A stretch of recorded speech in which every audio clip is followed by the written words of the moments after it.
Back to Shibuya to jumpstart day 2 in Tokyo, and I headed to the Parco building. And more specifically, the 6th floor, which housed multiple specialty shops, including the Nintendo Store Tokyo. Having visited the Osaka branch during Trip 1, I had to see how the Tokyo store compared, and the selection of items on display was equally as impressive. But if push came to shove, I might give the edge to Osaka, which seemed to be a bigger space with some more interactive demos and displays for customers. One thing that I didn't spot in Osaka though was the Nintendo controller gacha machines.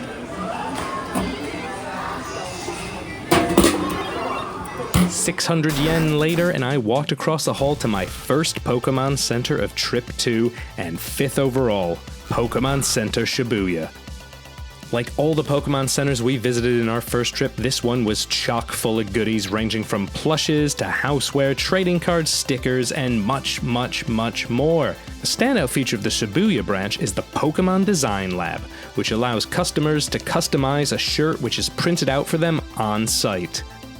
Not too bothered by a custom t-shirt, I had a browse and then quickly popped over to the Capcom store on the same floor. Like the rest, it's yet another themed shop specializing in a certain property, in this case, Capcom. Nowhere near as expansive as the first 2 stops, it was a fun place to browse nonetheless.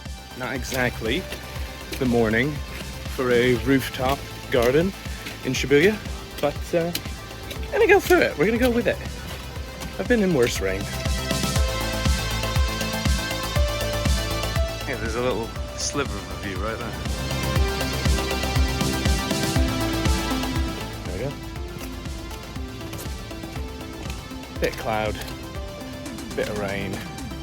But we're on a rooftop, on top of the Parco building in Shibuya. The next thing on my checklist across the scramble was an Akira-themed pop-up which was open for business. This special shop was open from the end of September through the end of October 2024 to celebrate the release of the Akira Remix soundtracks, as well as the start of the Phase 2 release of the Otomo Complete works.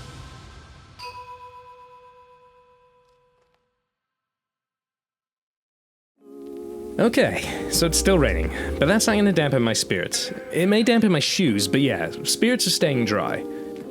All that being said, I think I'd like to get out of the rain sooner rather than later.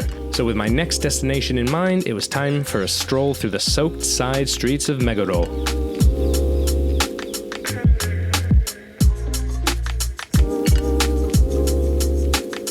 And boy could I use a hot cup of coffee. And while I may avoid them for the most part in my day-to-day life, I just couldn't resist the siren song that led me to the Starbucks Reserve Roastery Tokyo. Part cafe, part theme park, this 4-floor Starbucks is so much more than a place to grab a grande frappuccino. It's a celebration of coffee itself. One of 7 Starbucks roasteries in the world, the Tokyo branch opened in 2019. Covering 32,000 square feet of real estate, it's the only purpose-built roastery of the bunch. And it was honestly so far beyond what I expected it to be. As a self-proclaimed coffee snob, I've long forgotten about my dependence on the Seattle-based coffee chain, but the roasteries, this Tokyo location specifically, made me feel like a kid again. I could have spent the entire day in this Wonka-like wonderland if my trip was longer, but this isn't exactly a chilling out all day in one place kind of holiday. I've got a big checklist of spots to visit, so after a delicious drip coffee flight, it was time to hit the road. But if you're like me and have written off the corporate juggernaut for your daily fix, don't make the mistake of at least popping into a roastery if you get a chance. Here we go. It finally happened. After avoiding it like the plague on my first trip, I finally stepped foot in a Donkioi. And better yet, I finally get it. More than just a shop, an out-of-body experience of retail insanity.